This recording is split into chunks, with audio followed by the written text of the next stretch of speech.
Hello tout le monde.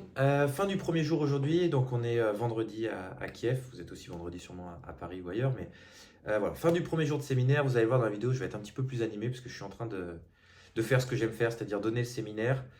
Donc aujourd'hui une dizaine d'élèves, 12 je crois, sur le séminaire, 4 docteurs en réhabilitation justement post-guerre, 2 physios, une étudiante en école de kiné ici, et deux professeurs de golf de haut niveau. Donc voilà, des publics assez différents et assez intéressants. Donc on a pu faire le séminaire, une salle assez petite, forcément on n'a pas les mêmes moyens qu'en France, mais somme toute assez cool. Donc comment ça se passe le séminaire ici? Un classique hein, pour ceux qui ont déjà fait des séminaires avec moi, 10h, 17h, 18h à peu près, une heure de pause le midi. La seule différence ici, c'est qu'à chaque fois que je parle, je dois attendre que la traductrice traduise. Donc ce qu'on fait d'habitude en 2 jours, on va le faire un petit peu plus longtemps. Voilà, je suis assez content pour être franc de mon ukrainien. Je peux faire ma petite intro, même si c'était pas grand chose en ukrainien. Je comprends un petit peu les questions, j'ai du mal à répondre, il me manque des mots, mais c'est beaucoup mieux que le premier séminaire. Et du coup, la vie de groupe est quand même plus cool. On peut aller au resto, puis on peut discuter avec les élèves et c'est quand même assez chouette. Et ça me met dans un état de plus sécuritaire pour faire le séminaire. Qu'est-ce qu'on a vu dans le séminaire? Bah, en fait, on voit ce qu'on voit dans mes séminaires habituellement, hein. C'est l'importance des 7 sens sur le système global. Donc aujourd'hui, on a fait un gros focus sur la proprioception et le système vestibulaire. Qu'est-ce que c'était la proprioception? Qu'est-ce que c'était le système vestibulaire? On n'a pas encore vu les réflexes tactiles. On a beaucoup parlé de la pyramide de l'apprentissage, que vous allez avoir à l'écran, je pense, lors du montage. La pyramide de l'apprentissage de Williams et Schellenberger, donc avec le système nerveux en bas, les réflexes archaïques au-dessus et les 7 sens. Et avant de s'occuper du reste, il faut d'abord s'occuper des 7 sens, sachant que tout le monde s'occupe déjà du reste. Je trouve que ça a plus de sens de s'occuper des sens. Donc voilà, c'est ça qu'on a bossé aujourd'hui.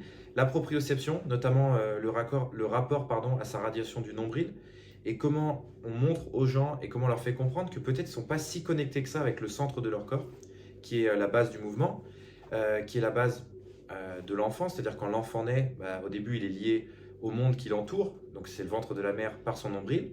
Et puis quand il arrive dans le monde aérien, bah, y a tout ce qui passe, il y a la gravité, donc il doit faire face à la gravité, il doit faire face à ses besoins physiologiques, d'être nourri, de pleurer, d'évacuer, et puis il doit faire face à ce nouveau monde qu'il a envie de découvrir, donc avec ses différents membres. Donc on a beaucoup travaillé sur la radiation du nombril. Je ferai une petite digression après, on a eu un cas concret sur un enfant qui était hyperactif et qui avait du mal à marcher sur les pieds. Il marchait sur la pointe des pieds, comme on le voit souvent. Et pour tout le monde, il faut travailler les pieds. Et nous, on a travaillé la radiation du nombril et c'est ça qui a débloqué les choses. Voilà. Donc ça, c'était quand même assez cool aujourd'hui. Évidemment, un gros temps d'explication de ce qu'est un réflexe, de comment le travailler, quel est son impact, comment il s'intègre dans la vie adulte, dans la vie humaine, comment ça peut se répercuter. J'ai du mal à parler français après la journée à parler anglais et ukrainien. Comment ça peut se répercuter sur la vie adulte. Voilà. Qu'est-ce qu'il faut faire pour améliorer l'intégration des réflexes chez l'enfant, qu'est-ce qu'il ne faut pas faire. Donc voilà, on a abordé tous ces sujets, comment la grossesse et l'accouchement peuvent impacter les réflexes de l'enfant, comment l'accouchement en situation de crise, de guerre, etc. peut impacter, comment la non-présence de la mère pour l'allaitement peut impacter, comment l'absence du père qui est au front peut impacter l'enfant, etc. Donc voilà, des sujets assez intéressants. Donc ça, c'était chouette. Derrière, on a évidemment travaillé les réflexes de protection, avec notamment la façon dont on a abordé le séminaire, c'est sens par sens. Donc on a fait la proprioception, avec la radiation du nombril, avec d'autres réflexes aussi. Ensuite, on a vu le système vestibulaire, notamment évidemment avec le Moro. Donc en fait, pour faire simple, pour eux qui vont avoir peut-être que 5 jours de formation, le but c'est de leur donner des outils très simples qui puissent s'appliquer dans toutes les situations. C'est-à-dire qu'ils vont au front, ils sont retirés, ils travaillent avec des enfants hyperactifs. On va expliquer après, mais avec la guerre, il y a beaucoup d'enfants hyperactifs. Vous allez voir que ce n'est pas un hasard. Toutes ces choses-là, comment on peut travailler de façon non médicamenteuse et non en n'ayant pas besoin de matériel autour de ces réflexes. Donc on a travaillé sur en fait les positions de la tête et le système vestibulaire, avec notamment le Moro et le RTL qui vont être dans l'axe avant-arrière, et puis le RTAC qui va être sur les côtés. Donc on a quadrillé un petit peu ça avec les réflexes, on a travaillé les sens, on a travaillé le vestibulaire. On a aussi vu un petit peu comment ça pouvait impacter d'avoir un système vestibulaire qui est efficace d'un côté et moins efficace de l'autre. Comment ça pouvait se répercuter.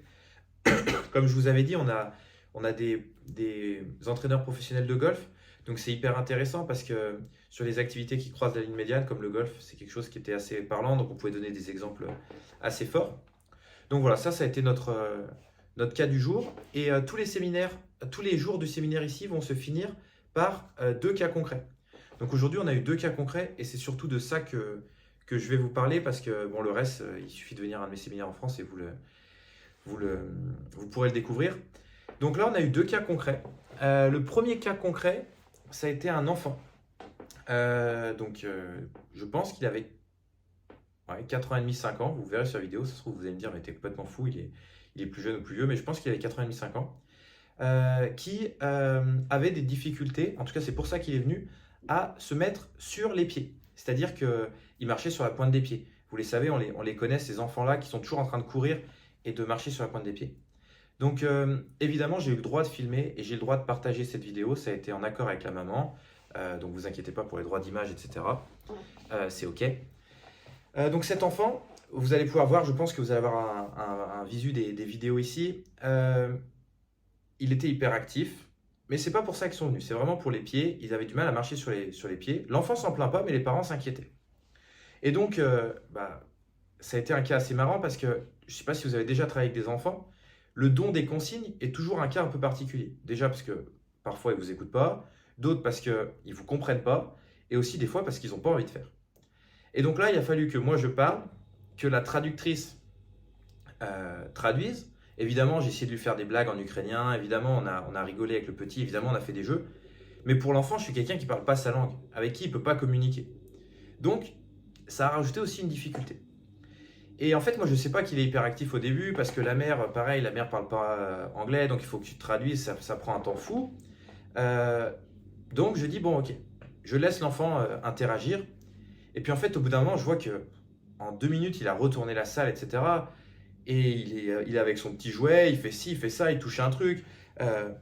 Voilà, il est hyper vif quand on lui parle, on sent qu'il comprend les consignes, mais on sent qu'il y a trop de choses dans sa tête.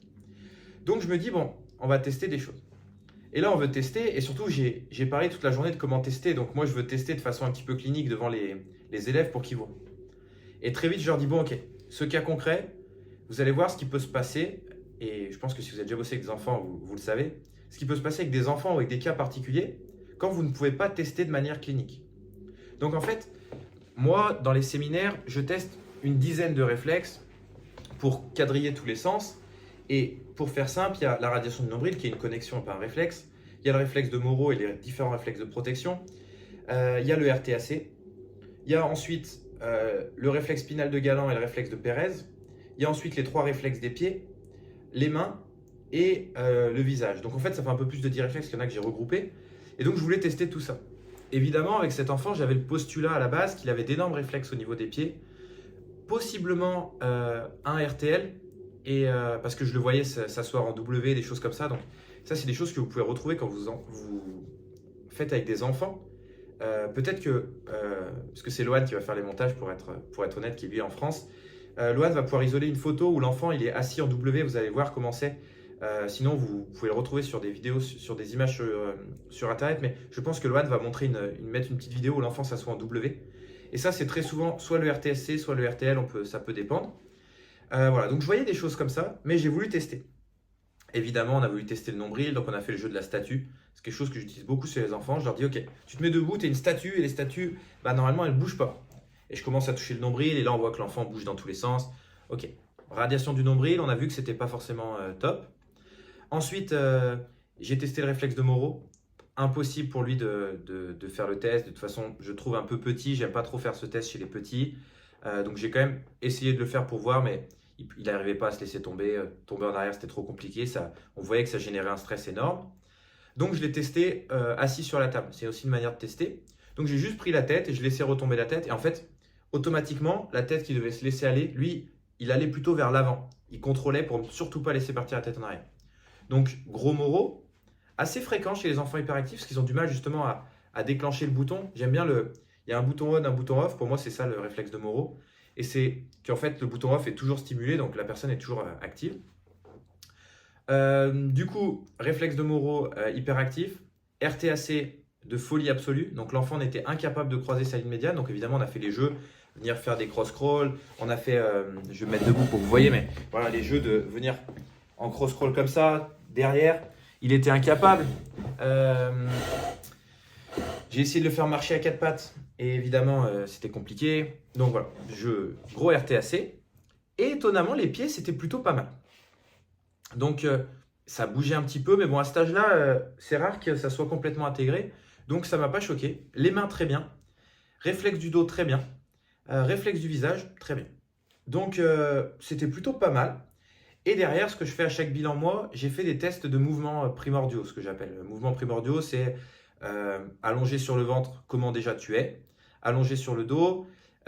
Évidemment, j'ai pas pu lui dire allonge-toi sur le ventre, je vais observer, hein. Je lui ai dit on se met comme ça sur la table, au sol. J'ai regardé comment il se retournait, j'ai regardé comment il montait sur la table, parce qu'on a une table de massage pour pratiquer, vous allez voir dans les vidéos, comment il descendait. Et puis, je lui ai demandé évidemment de ramper. Et là, la catastrophe. Donc, en fait, tous les mouvements qu'il faisait au sol, il avait les pieds levés. Donc, les pieds n'appuyaient pas sur le sol quasiment. Pas étonnant avec sa problématique qui était qu'il n'arrivait pas à poser le pied à plat, il marchait sur les pointes. Donc on teste le rampé. Le rampé n'a jamais existé. Donc en fait, je le vois ramper et tout de suite, il passe à quatre pattes. Il n'arrivait pas à ramper sur le ventre. Donc on fait un petit jeu avec un tapis où en fait, je lui dis, il ne faut surtout pas que tu touches le tapis. Et malgré ça, il se lève, il lève les fesses et tout de suite, les fesses se relèvent. Ce qui nous fait penser aussi au RTSC, donc le réflexe tonique symétrique du cou. Et pas d'action des pieds. Son quatre pattes n'est pas forcément mieux non plus. Et là, du coup, je demande à la maman, ce que je fais d'habitude tout le temps, mais là, j'ai voulu sauter cette étape. Je demande comment il est né. Et en fait, elle me répond qu'il est né dans les temps, tout était bien. Par contre, il était très, très, très enroulé au niveau de la nuque par le cordon et que c'était vraiment une catastrophe et qu'il a eu des gros problèmes de nuque quand il était petit. Et qu'il n'a pas été allaité complètement, du coup, à cause de ça. C'était notamment à cause de ça, parce qu'il a des difficultés à tourner la tête. Et voilà, on se retrouve avec beaucoup de réflexes au niveau de la tête, donc c'est pas anodin. Est-ce que c'est lié à ça? On le suppose, c'est ce que j'ai dit à la maman, on le suppose, on n'est pas sûr, mais on suppose. Il n'a pas rampé par contre, du tout. Il n'a pas rampé et il s'est assis à 8 mois pour la première fois, donc c'est tard. Voilà, donc il était un petit peu sur ça en compensation totale. Et pendant tous les tests, c'est là où j'ai demandé à maman, est-ce qu'il est hyperactif? Et là, la maman me dit, c'est impossible qu'il s'arrête. On n'a pas des moments off, c'est-à-dire que en fait, il est tout le temps en train de bouger, il s'arrête une seconde et il repart. Et voilà. Du coup, c'était surtout ça qui les épuisait. Et elle ne me l'avait pas dit. Elle était venue pour les pieds parce qu'elle se disait juste, bah voilà, le petit, il y a peut-être moins le père, etc. Il est un peu bougeon, c'est pas très grave. Donc on fait tout ça. Je lui fais faire des tests de marche, évidemment. Je le fais sauter sur place pour voir s'il est capable d'utiliser correctement ses pieds sur des sauts, par exemple, sur de la marche. Sur la marche, c'était pas folichon. Il marchait sur la pointe des pieds, mais on sentait qu'il avait quand même un peu la capacité d'aller sur le talon. Vous verrez encore une fois des vidéos, Loan va vous montrer quand il marche sur la pointe des pieds, quand il saute sur la pointe des pieds surtout. Donc on a fait des tests là. Je l'ai fait tester au tout début, de voir s'il était capable de marcher sur les talons seulement. Et en fait, dès qu'il passait son poids sur l'arrière, bah, c'était la panique pour lui. Et là, il y a deux explications possibles à ce moment-là avant de tester. Sachant que j'ai fait ce test avant les réflexes, c'était au tout début. J'ai su après qu'il avait le Moro. Mais c'est quelque chose que vous retrouvez aussi chez les enfants qui marchent sur la pointe des pieds. Très souvent, on pense que c'est le réflexe des pieds, mais ça peut parfois être une stratégie pour être vers l'avant et pour pas avoir la tête qui part en arrière et avoir le Moro. C'est aussi une hyperactivation de la chaîne postérieure. Essayez de marcher sur les pointes de pied pendant 2 heures, vous allez avoir les mollets exploser. Et potentiellement les ischios et potentiellement les fesses. Donc la chaîne postérieure. Donc, j'ai fait les tests un petit peu comme ça. Encore une fois, vous verrez les petites vidéos. J'espère que Loan mettra un petit encart qui sera ici, là, avec les vidéos. C'est notre objectif de ce vlog. Et du coup, qu'est-ce qu'on a travaillé? On a travaillé la radiation du nombril en premier, parce que je vous avoue que c'est ce que je travaille en premier. La question de est-ce que vous avez fait du balancement hémisphérique? Non, moins de 7 ans, pas de balancement hémisphérique pour moi. Encore une fois, c'est basé sur des travaux de Piaget, etc. Avant 7 ans, l'enfant il peut apprendre tellement de façons différentes, il n'y a pas besoin d'aller stimuler le cerveau de cette manière. Je sais qu'il y en a qui le font, c'est pas forcément une erreur. Moi, je trouve qu'on n'a pas besoin. Et je trouve que travailler les réflexes et des mouvements primordiaux, c'est déjà très cool. Donc, on a travaillé la radiation du nombril. Comment on travaille la radiation du nombril avec un enfant? Eh ben, même chose qu'avec un adulte, mais en jouant. Je l'ai allongé sur le dos sur la table et puis on a commencé à inventer une histoire. Que son nombril, c'était sa grotte et qu'il fallait protéger la grotte parce qu'il pouvait y avoir d'autres animaux.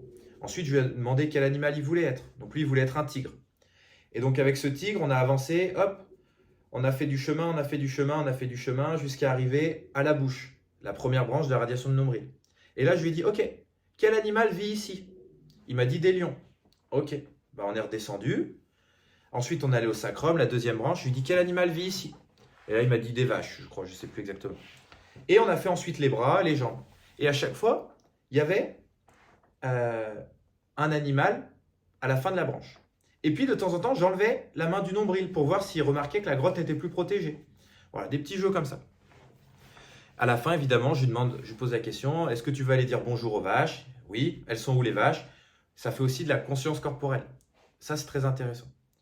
Là où ça a été intéressant, c'est que déjà, l'enfant a passé, je pense, 3-4 minutes allongé sur le dos, sans bouger. Et ça, déjà, pour la maman, c'était quand même quelque chose d'assez surprenant parce que ça n'arrivait jamais. Et du coup, en redonnant une connexion à son corps, le corps a besoin de stimulation. Donc, il cherchait la stimulation par le mouvement, il bougeait énormément. Mais si on lui donne une autre stimulation, ça peut être OK. Que font les enfants hyperactifs? Très souvent, leurs parents leur donnent le téléphone et ils sont focus sur le téléphone. Et ils ne deviennent plus hyperactifs. Parce qu'en fait, l'hyperactivité, qu'est-ce que c'est?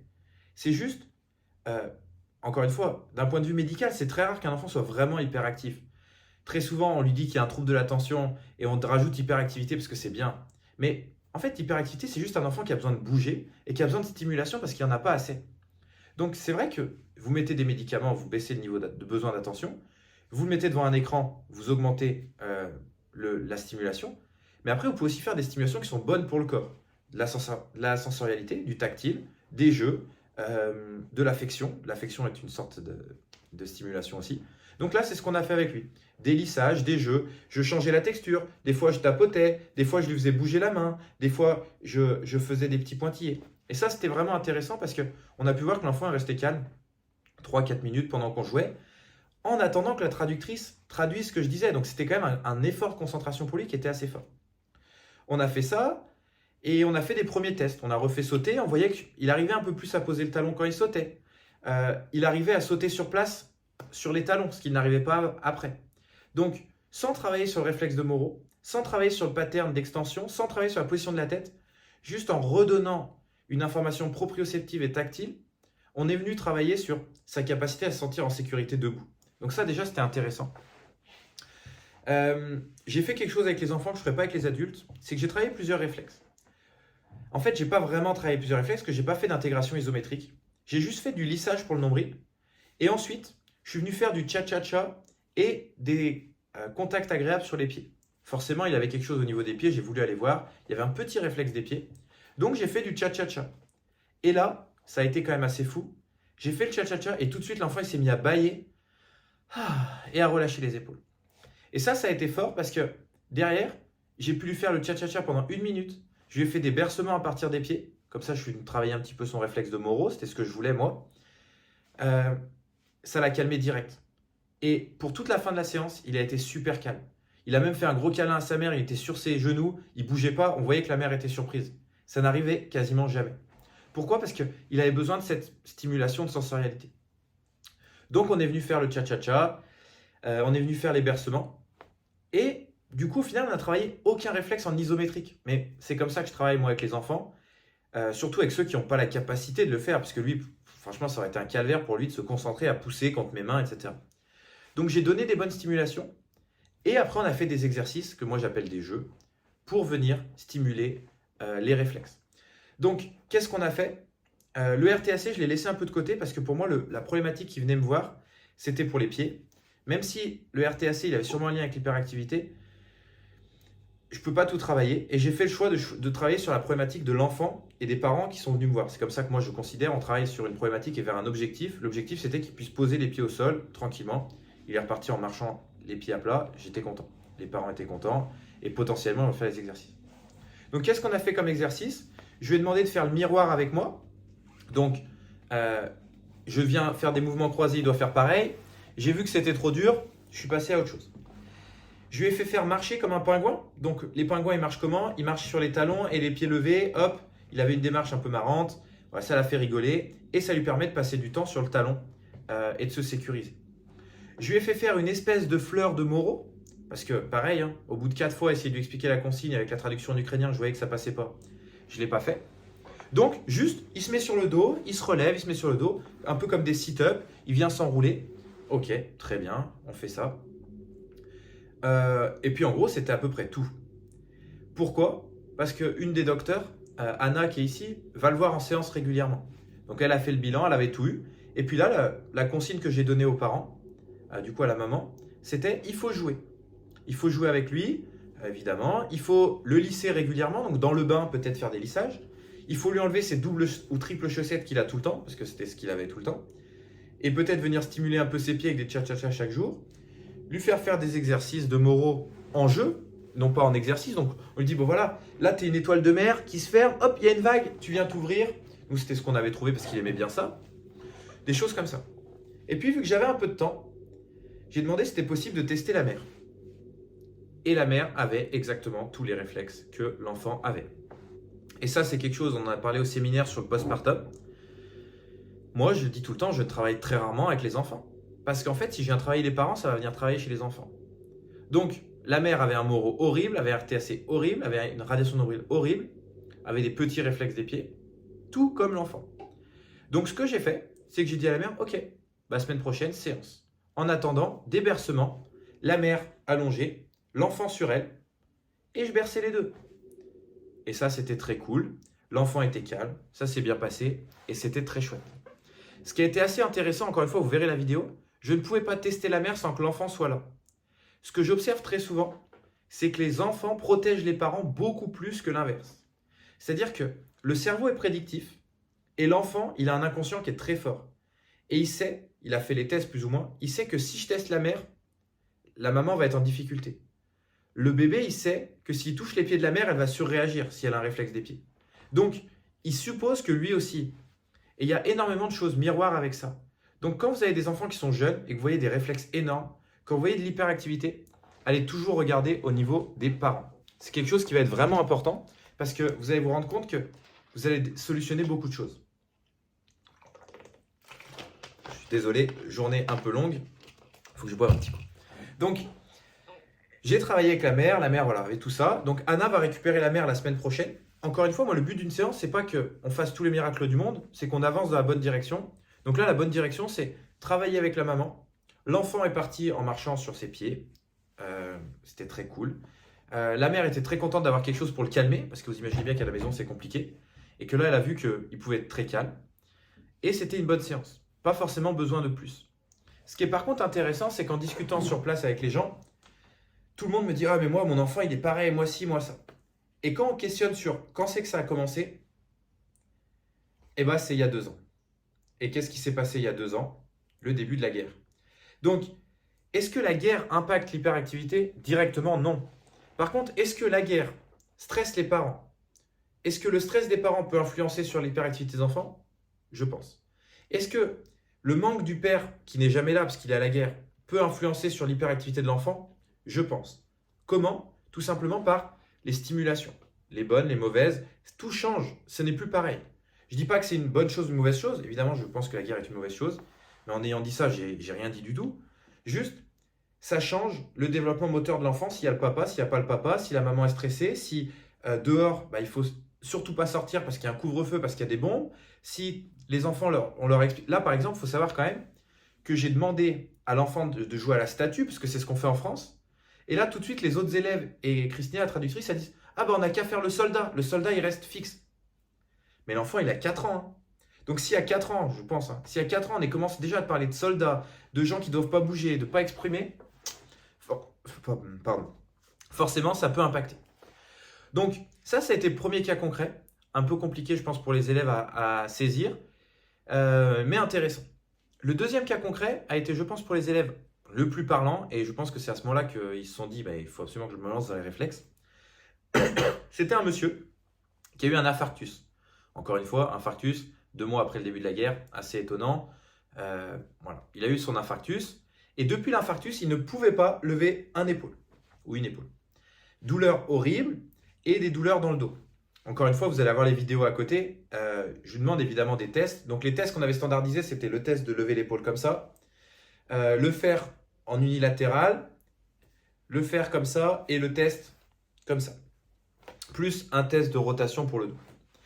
Donc, il se retrouve, j'exagère à peine comme ça, douleur affreuse et il peut plus.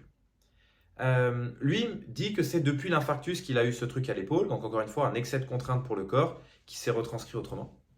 Donc là on a fait un bilan tout à fait classique. Test des 10 réflexes, évidemment les tests moteurs au début, test des 10 réflexes. Il y avait une radiation du nombril qui bougeait un petit peu, il y avait un Moro qui était actif un petit peu. Il y avait un RTAC qui était assez fort, avec notamment une compensation au niveau du bassin. Il y avait un réflexe des pieds qui était assez fort. Et il y avait par contre un réflexe du visage très fort. Donc assez fort. Les réflexes de fouissement, succion et de palmo-mentonnier étaient assez forts. Donc on a commencé par un balancement hémisphérique classique. Je pense que Loan va vous mettre la vidéo pendant que j'explique tout ça, des tests. On a tout simplement fait stimulation tactile au niveau de la main gauche, avec une balle Neurospike et du pied gauche avec une balle de tennis. Pourquoi on a choisi ces stimulations? Tout simplement parce que la personne est droitière, que sur les tests que je lui ai fait faire, elle a montré que sa surstimulation était à droite. J'ai essayé de la surprendre en lui donnant la balle dans la main gauche, elle venait amener sa main droite pour venir chercher la balle, etc. Donc il y avait vraiment une prédominance à droite. Donc j'ai fait ce postulat-là pour tester. Je teste une première fois balle à picot et balle de tennis et tout de suite ça débloque la mobilité. Encore une fois, vous allez voir les vidéos, c'est cool, ça débloque la mobilité, il n'a plus de douleur, ça fait un joli avant-après pour les élèves, ça les intéresse, même lui est un peu choqué, il est content. Par contre, on n'a rien travaillé d'autre que sécuriser le cerveau. Ok, donc il y avait une information de danger sur ça, d'où elle vient. Donc je pousse le balancement hémisphérique parce que je fais toujours ça, là il le digère plutôt bien. On rajoute un claquement de doigts côté gauche, encore une fois parce que son sens auditif était très fort à droite, potentiellement parce que son sens tactile était fort à droite. Du coup ça améliore encore, et ensuite je rajoute du visuel à droite parce qu'on avait testé qu'il avait besoin de visuel à droite. Je rajoute du visuel à gauche, pardon, parce qu'on avait vu qu'il avait besoin de visuel à gauche. Donc toutes les stimulations à gauche, puis là je me rends compte que c'est pas trop mal. Et maintenant, on va pouvoir travailler les réflexes. Donc forcément, on fait le balancement, les tests des réflexes, voilà, ça change. Et on se retrouve avec un RTAC. Et quand je regarde la problématique de la personne, l'objectif, donc la problématique c'était j'ai mal quand je lève l'épaule. Donc l'objectif c'était je veux pouvoir bouger mieux et sans douleur. Très bien. Pour moi, ce qui ressemblait le plus, c'était le RTAC. Il y avait des douleurs sur les rotations, il y avait un côté qui bouge plus que l'autre, il y avait une espèce d'asymétrie. C'était lié aux épaules et à la nuque. Je me suis dit, bon, RTAC. On teste le RTAC. Donc une catastrophe. On l'intègre. Et là, bah forcément, c'est mieux. C'est toujours le cas quand c'est lié à ça, en tout cas. Donc là, chance ou pas chance, en tout cas, c'était lié au RTAC. Par contre, pendant l'intégration, beaucoup de douleur. C'est-à-dire que la position comme ça était compliquée. Donc on a dû adapter plein de choses. Donc l'intégration n'a pas été parfaite. Comment on a fait l'intégration? D'abord les bercements avec la tête qui part sur les côtés pour stimuler le schéma déclencheur du réflexe sans déclencher le schéma d'expression du réflexe.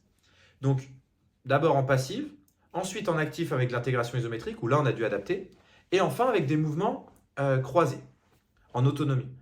Et sur les mouvements croisés en autonomie, je lui ai vraiment demandé d'avoir un mouvement de la tête et ça a été très compliqué pour lui. Donc là, on sait qu'il y aura quelque chose à creuser de ce côté-là, continuer à faire des mouvements, peut-être en jouant de temps en temps que bouger la tête, de temps en temps des jeux de balles, donc tous les mouvements croisés que vous connaissez pour le RTAC. Ce qui est intéressant, c'est que cette personne-là définissait sa douleur par l'infarctus. Que potentiellement, il a vu des médecins qui lui ont dit, voilà, c'est normal que vous ayez ça, c'est après l'infarctus. Et en fait, on se rend compte que non, c'est pas lié à l'infarctus. Que l'infarctus a créé un stress, potentiellement pour le système, et que là, le système n'a plus pu compenser et a dit stop. Ce qui est aussi important de se dire, c'est qu'il était vraiment ici, je crois que c'était avec son bras gauche, il était vraiment ici, donc bras gauche pour vous, parce que la vidéo est en miroir, et il se retrouve à être ici. Vous allez voir, c'est bluffant le avant-après. Par contre, toute cette portion-là, il ne l'a jamais travaillé. Donc là, tout de suite, La personne a des exercices pour retrouver cette sécurité et puis va devoir travailler dans cet angle. Donc ça peut être tout simplement au début des mouvements où il va développer sa proprioception dans l'angle qui a été amélioré. Ça peut aussi être venir travailler en force, en isométrique, contre quelqu'un avec son physiothérapeute. Ça peut aussi être travailler au niveau articulaire avec un ostéopathe. Peu importe, mais il y aura un travail à faire pour sécuriser cette zone et muscler cette zone. Si pendant 8 mois, vous n'allez jamais ici, tous les muscles qui sont responsables de ce mouvement ne vont pas être stimulés. Si d'un coup vous les stimulez, c'est comme recommencer la salle de sport avec un squat à 200 kg. C'est trop lourd. Donc, il faut absolument redonner de la progressivité. C'est aussi pour ça que j'ai expliqué aux gens, et ça va être quelque chose qui est un peu compliqué pour les gens en Ukraine, c'est que j'ai eu la question de est-ce qu'on peut suivre les gens à distance? J'ai en ce moment 4 ou 5 crossfiteuses de très très haut niveau en bilan. Avec elles, c'est vrai que j'ai fait le premier bilan en présentiel, mais par contre, le reste, on le fait à distance. Pourquoi? C'est des personnes qui s'entraînent, c'est des personnes qui m'envoient des vidéos, c'est des personnes à qui j'ai un feedback tout le temps. Mais je ne conseille pas ça. Je conseille aux gens de les voir régulièrement parce que tout peut changer. Là, cette personne-là, ça a été un tel changement en une séance que vous imaginez en une semaine. L'enfant dont je parlais tout à l'heure, il est hyperactif, il marche sur la pointe des pieds. Vous imaginez si ça change? Comment sa vie va changer? Comment la systémie familiale va changer? Comment son rôle dans la famille va changer? Ça se trouve, quand il est hyperactif, les parents s'occupent de lui et c'est un moyen d'avoir de l'attention, on ne sait pas. Si ça se trouve, la mère, en fait, quand elle va plus s'occuper de l'enfant, elle va devoir réfléchir à ce qu'elle est, à son mal-être, elle va être triste. Et du coup, l'enfant, il va redevenir hyperactif pour stimuler sa mère. On ne sait pas. Donc, si vous les voyez chaque semaine, vous allez pouvoir voir un petit peu ce qui change dans leur vie, dans leur motricité, dans leurs émotions, dans leur cognition, et pouvoir avancer doucement. Donc là, moi, c'est ce que j'ai conseillé à ces personnes tout le temps. On a la chance de bosser avec des docteurs ici et d'avoir des gens maintenant un peu dans tout l'Ukraine. Pas dans tout l'Ukraine, mais de plus en plus de zones. Un petit peu comme en France d'ailleurs, si vous voyez la liste de nos praticiens en Europe, France, Belgique, Suisse, on a du monde un peu partout. Je demande de suivre moi une fois par semaine. Je viens du monde du sport, une fois par semaine. Au moins les 6 premières semaines. Et puis après, peut-être espacer. Donc là, voilà. Recommencer à venir stimuler, parce qu'aujourd'hui, son balancement hémisphérique avait besoin de telle stimulation. Qu'est-ce que ce sera dans 2 semaines? Qu'est-ce que ce sera dans 4 semaines? Est-ce que, par exemple, à force de stimuler l'oreille gauche de la bonne façon, il ne va pas prendre un peu plus d'informations dans sa vie de tous les jours par l'oreille gauche et du coup, il n'aura plus besoin de cette stimulation. C'est le but. Donc, travailler un petit peu comme ça. On a donné des exercices du coup en cross-crawl, on a donné des stimulations, les bercements en tournant la tête et dans une semaine, on le revoit. Et si dans une semaine, on se rend compte que dès le début de la séance, il est de nouveau bien, ok, maintenant on peut passer à l'étape d'après, on peut challenger le système, on peut faire ces choses-là. Mais là, je suis dans un cadre de guerre, donc c'est facile d'expliquer aux gens qu'il faut y aller doucement. Mais c'est exactement la même chose en France, c'est exactement la même chose en sécurité. Tout environnement peut être perçu comme dangereux pour l'individu. Tout changement, c'est la caverne de Platon. Vous savez l'endroit où vous êtes, mais vous ne savez pas ce que vous allez trouver en sortant. C'est probablement mieux, mais vous ne le savez pas. Donc pour le cerveau, c'est un danger. Donc il faut sécuriser. Et il ne faut pas partir trop loin de la caverne d'abord. C'est comme les gens qui sont très déséquilibrés, ils sont comme ça. Si vous les remettez comme ça, en fait pour eux, ce n'est pas forcément safe. Il va peut-être falloir passer par cette étape, par cette étape, par cette étape, par cette étape pour enfin être comme ça. Donc si vous faites de la posturologie, qu'il y a une jambe courte non fonctionnelle et qu'il y a 1 cm de jambe courte, vous ne mettez pas 1 cm tout de suite, vous mettez 4 mm, 5, 6, 7. C'est pareil pour tout. Mettre de la progressivité parce qu'un énorme changement peut aussi créer un énorme stress, surtout pour le coup en cas de guerre. Donc là, cette personne-là, elle a eu son infarctus, énorme stress. En cas de guerre, stress encore plus. Qu'est-ce qu'on fait? On vient travailler quelque chose qui est en lien avec sa problématique, avec son objectif. Je veux pouvoir bouger mon épaule tranquille. Ok. Par contre, on le prévient qu'il faut que cette amplitude qui a été gagnée, maintenant, il faut qu'elle soit méritée. Pour la mériter, il faut aller la travailler. On lui explique que son cerveau a besoin de stimulation qui soit cohérente à gauche et à droite. Donc, on lui donne un exercice à faire régulièrement, mais on lui explique aussi que dans la vie de tous les jours, ça peut être intéressant de décrocher le téléphone de son côté gauche, que ça peut être intéressant de changer de place dans le canapé pour regarder la télé d'une autre façon, etc., etc. Des petits détails, ouvrir les poignées de porte de la main gauche, enfin voilà, des détails tout bêtes, se brosser les dents de la main gauche pour faire de la proprioception et du tactile côté gauche, des choses comme ça. Et puis, on lui dit, on se revoit dans une semaine. Très souvent, les gens me disent, ouais, mais est-ce que les gens font leurs exos? Moi, j'observe que si vous avez été bon, si les gens ne font pas leurs exos, c'est que vous n'avez pas réussi à leur donner de la valeur à faire des exercices. Donc c'est plus de votre responsabilité. Si vous les voyez une fois par semaine, en général, ça peut arriver que le 5e ou 6e jour, ils n'aient pas fait les exos parce que ça allait mieux. On l'a tous vu, les gens qui vont chez le kiné, quand ça va mieux, ils n'y vont plus, alors qu'ils ont encore besoin d'y aller pour renforcer le travail. Bah, quand ça va mieux, ils font plus les exos. D'un côté, c'est cool, c'est que ça va mieux. Mais si vous les revoyez la semaine d'après, ils n'ont pas fait les exos 1 ou 2 jours. Vous leur dites non, non, il faut continuer de faire les exos, parce que regarde, si je challenge un petit peu plus le réflexe, si je challenge un petit peu plus ta sensorialité, c'est compliqué. C'est là, par exemple, que pour le RTAC, vous allez pouvoir commencer à faire du 4 pattes en marche arrière et dire à la personne, tu vois, quand tu marches, tu es en marche avant, c'est bon. Maintenant, tu as réussi à compenser, ton cerveau il est capable de faire du contrôle latéral, c'est bien. Maintenant, est-ce que tu peux faire de la marche arrière? Puis là, il fait la marche arrière, il voit qu'il est en homolatéral. Bon, ok, je n'ai pas encore intégré le réflexe. Ok, on repart sur une semaine de travail. La semaine d'après, il arrive et il vous dit, c'est bon, on peut arrêter de travailler le réflexe parce que, regarde, en marche arrière, j'y arrive. Ok, maintenant, marche arrière en comptant 2 par 2. Et là, ça n'arrive pas. Et là, il dit, ok, c'est bon, j'ai compris, il faut que je travaille plus.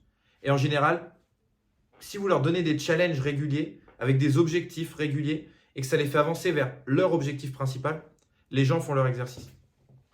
Donc voilà un petit peu le résumé de la journée avec des cas concrets intéressants.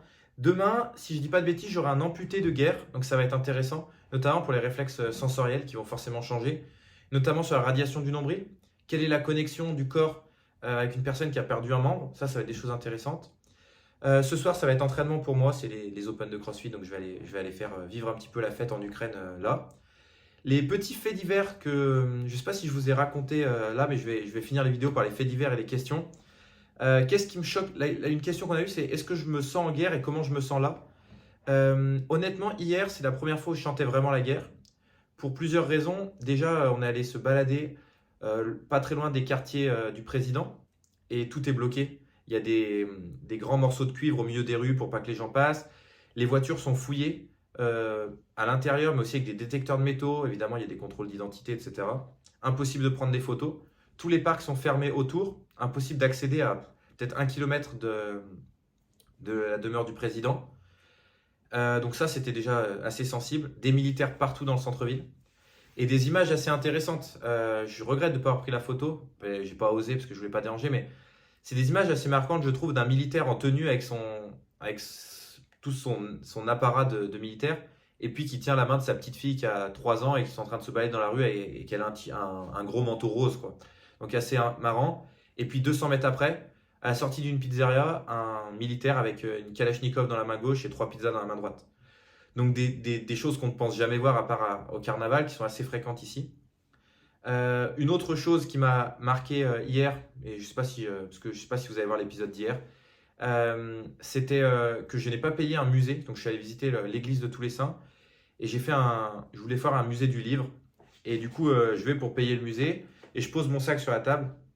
Et en fait, quand j'étais aux États-Unis, je travaillais avec des militaires américains et notamment des réservistes qui revenaient et qui m'avaient donné un patch pour me remercier Airborne avec une goutte. C'est le syndrome des parachutistes Airborne aux États-Unis. Et j'ai un patch Ukraine que j'avais acheté à Lviv la première fois. Et là, le monsieur, donc j'étais tout seul à ce moment-là, il n'y a pas ma traductrice, donc je suis assez fier de vous raconter cette histoire, je dois le dire, qui me demande en ukrainien, ah mais tu es dans l'armée? Et moi j'arrive à lui répondre, non, je suis français, je suis pas dans l'armée ukrainienne, mais j'ai travaillé avec des militaires et je suis venu ici pour travailler aussi avec des militaires, etc. Et en expliquant mon boulot, il me dit, bah ok, t'es venu aider notre pays, et j'ai les frissons quand je le dis, mais parce que ici c'est des genres de moments forts aussi que je suis venu vivre ici. Si t'es venu nous aider, on va t'aider et tu payes pas le truc. Et pour lui, je lui ai dit, mais si, je veux payer, ça me pas de problème. Il me dit, non, c'est hors de question que tu payes. Tu es venu jusqu'ici pour nous aider, tu payes pas. Donc ça, c'était un moment assez marquant. Le musée était absolument nul, mais ça, c'était un moment assez marquant. Je suis aussi allé visiter un musée de l'Holodnor, donc du massacre ukrainien par les Russes. Donc forcément, j'ai que la version ukrainienne. J'ai pas la version russe, mais ça fait aussi réfléchir à ce que nous, on n'a pas vécu dans nos générations et que eux sont en train de vivre et que peut-être nos grands-parents ont vécu. Essayer de trouver une vie normale dans quelque chose qui est absolument pas normal. C'est quelque chose qui moi me choque tout le temps. Kiev, c'est une ville magnifique et on peut pas imaginer que ça va être bombardé, quoi. Il y a vraiment quelque chose de lunaire dans cette explication. Et puis l'autre fait divers marrant et où je me suis senti en guerre, c'est que j'ai raté les sirènes. J'étais en train de m'entraîner au CrossFit, donc c'est vraiment dans un sous-sol, et puis je faisais mon free access, donc j'étais tout seul. et j'avais besoin d'évacuer, donc j'écoutais la musique et j'ai raté les sirènes. Personne n'a réagi parce qu'en fait, c'était pas des sirènes d'alerte de bombe, c'était des sirènes d'un avion russe décolle. Donc en fait, à chaque fois qu'un avion russe décolle, ils ont des alertes.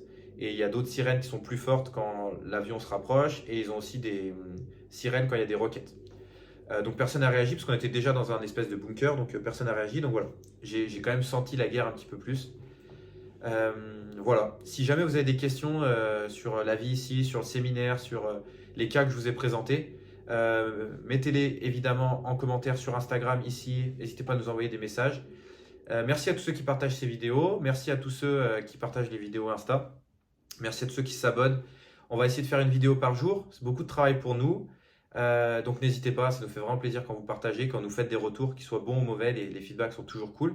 Essayez de mettre les bons feedbacks sur YouTube et de nous envoyer à nous en privé les mauvais. C'est quand même plus cool. Voilà, donc on se retrouve demain. Et puis merci évidemment à Lohan qui est en train de faire les montages pendant que vous regardez cette vidéo. Et on se retrouve bientôt avec les nouvelles aventures et notamment demain le cas concret avec la personne amputée militaire.